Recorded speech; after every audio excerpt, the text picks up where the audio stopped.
जब सुने के होई भोजपुरी गाना बस बजे के चाही गाना।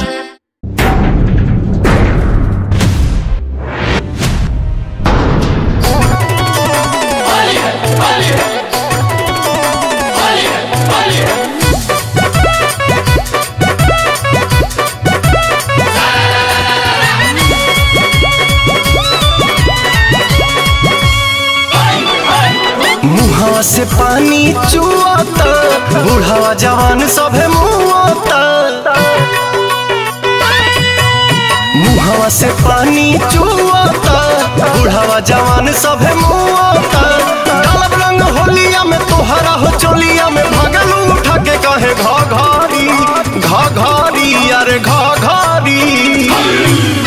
जो बनवा हकी गलहरी घसाई रंग सा गलहरी हिलैले बाडू नगारी।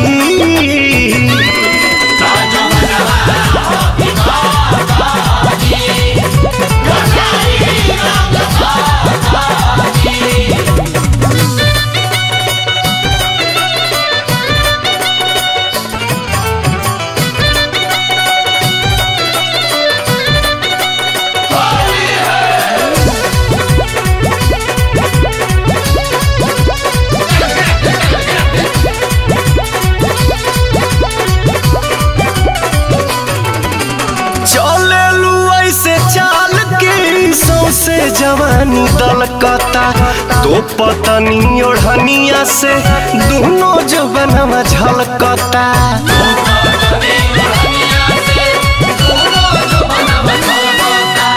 चले लू ऐसे चाल के सौसे जवानी दलकता तो पतनी ओढ़निया से दोनों जवनवा झलकता। होली में हिलावतारू कहे सनकावतारू मन के जवानी को दे भाभारी भाभारी अरे भाभारी। जो बनवा हकी गलहरी घसाई रंग सा गलहरी हिलैले बाडू नगारी।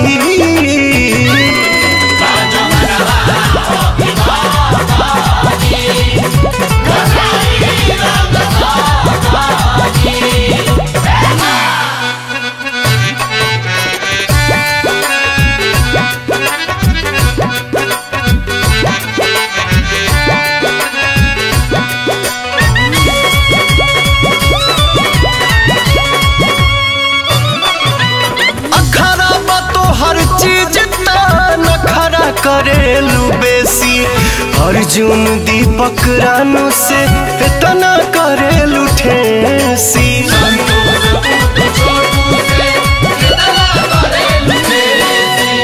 अखरा बतो हर चीज नखरा करेलू बेसी छोटू अमित पुतुल से इतना करेलू ठेसी। मजा ले लो मन से तू आजुए पवन से ओढ़ी के कोठरिया में चादारी चादारी चादारी।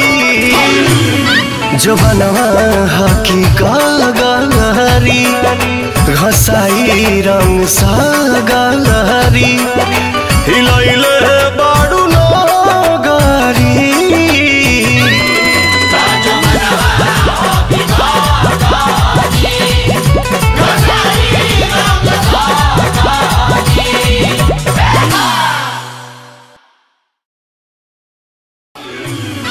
जो बनवा हकी गलहरी घसाई रंग सा गलहरी